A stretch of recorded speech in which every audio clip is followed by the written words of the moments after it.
This video is brought to you by Miniature Market. Thousands of board games, miniatures, and paints, discount prices at miniaturemarket.com.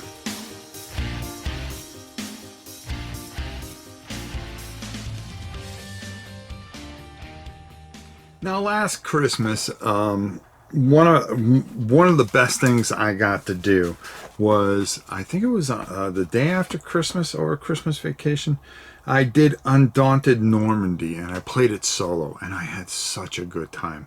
I made up my own rules, but we did it live, and I thought it was great, and I continued to play that game for quite some time. Well, recently, I was lucky enough to get my hands on, let's show you the right way, Undaunted North Africa. I've been really looking forward to this. David Thompson and Trevor Benjamin. David Thompson, as you know, has been on the show, and I'm a big fan of his and all his working from all the stuff that he does with DVG, and of course what he does for Osprey, which is mind-blowing. Very, very smart guy. But the two of them have worked together on a game called, I think it's War Chest? Yeah, War Chest. And done a phenomenal job with that, of course. I've been looking forward to this, and I'm not going to explain all the rules because you know all the rules if you played Normandy, but a couple little changes. I'm going to go over things a little bit, and then we're going to come back and we're going to talk about this little masterpiece right here. So let's go down to the table and check it out. All right. Now, I know a lot of you have played this already, so I want to show you some of the things that I really think is really fantastic. First of all, you have this. Okay, you add tanks to this, okay? And what's going to happen is when you draw your cards, you're going to be able to play these guys in certain areas. Now, depending on their cards is where they're going to fit in the vehicle. So, for instance, tank gunner, well, guess what? He has this symbol right here, so he's going to go right there. And then if, you happen to draw the driver, well, guess what? He's going to go right there because he's got the steering wheel. And the same thing with the crew guy. Once you got those all jacked up, guess what? That tank's nothing but a monster, bringing you all kinds of different problems. The other thing that's really cool is now that they have, there's more than this, but you're going to have planes, and you're going to have ammo dumps that you're going to be able to put on, a bunker of some sort. You're going to get 22 double-sided tiles. Okay, so that means 44 different ways that you can set up this map. Now, this map is not set up in any way, but I just kind of wanted to show you how things kind of go and how it works. All right, you are going to be building a deck such as this one right here, and you're going to draw 4 cards. And as you can see, you have machine gunners and scouts and lieutenants and things like that, and they're all going to mean something. They have a number up here that you are going to pick one of these cards and use it for initiative, but you got to be smart. You got to make sure that you pick the right card. Do you need initiative so badly that you want to sacrifice a scout that is going to be able to move and clear an area for you, or make an area where you can move your gunners around and stuff like that? So you've got smart decisions right off the bat. So you're going to take one card and you're going to put it up against the other person's card, and you're going to flip them over. As you can see, they have Fog of War. Now, Fog of War is a nasty, nasty card. The reason being is it's just nothing. So if you you have things that go wrong where you take hits and stuff like that, or somehow have to add Fog of War to your discards, well, guess what? They are going to bring you nothing but pain, because if you ever to draw a hand full of Fog of War, well, guess what? You're not going to be able to do anything for that turn, and that could be the turning point that causes you to lose this game. From there, you've got different types of guys that are going to be able to do things. Like here, he's going to be able to scout areas. So he's going to be moving along, and every time he goes into an area, he can scout areas. Attacks are pretty simple.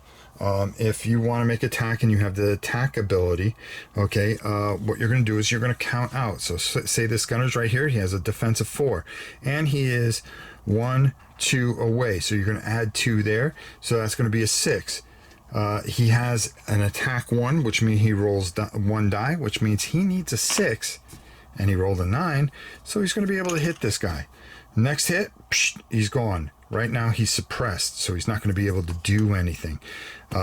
You can play a card of that particular person, the other person can, to get him unsuppressed, but he will not be able to do any of his abilities during this particular turn. You're going to have certain objectives and things like that that you're going to want to do, and there's also really cool abilities, such as the lieutenant here, who has bolster 3. That means you could pick 3 cards that can help you out, and you're going to put them into your discard.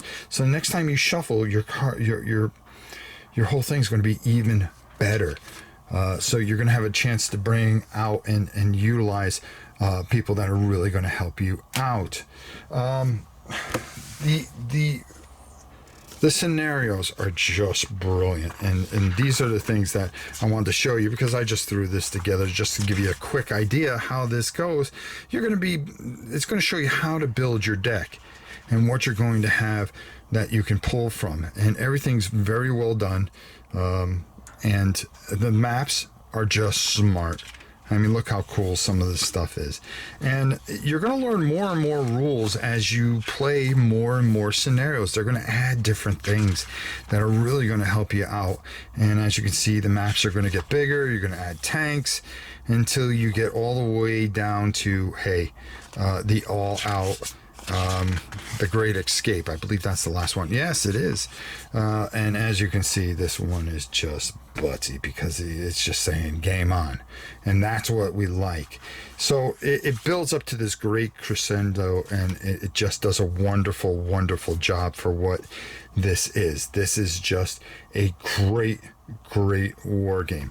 Now, we're going to talk more about this up top, so why don't we head there? I didn't explain all the rules, but I gave you an idea of what's going on and showed you some of the new stuff, and I think you're really going to enjoy this. Make sure you go get your hands on this. Let's go up top and get my final thoughts. I mean, who makes a great war game out of a deck builder? These two guys. This is just... Again, it's such a great experience and so much fun, and it's so intriguing, and it's just well thought out.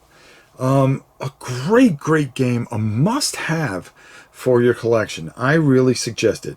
Now, here's the thing that I'm really excited about, is the fact that they are doing an expansion, which is going to be for both games, that is actually going to be a solo expansion. So what it's going to do, it's going to make it where you can play both games solo, which just ups these games through the roof, especially nowadays with everything going on. But these are fantastic games playing 2-player, and now with an expansion coming out with them, that you're going to be able to play solo, it just makes these even better. And it's a great system. It's a phenomenal system. It is 2 guys that are just smart and hitting their strides and making great games. And Undaunted North Africa is another in a long list of David Thompson and Trevor Benjamin's very smart and fantastic games. Go check it out. You can get it at Osprey Games, our good friends over there, or you can get your hands on it over at my good friends at Miniature Market. Either way, you're a winner if you get this, because it's a great game. Until next time, for War and Pieces, it's your old pal Rob. We'll see you guys very soon.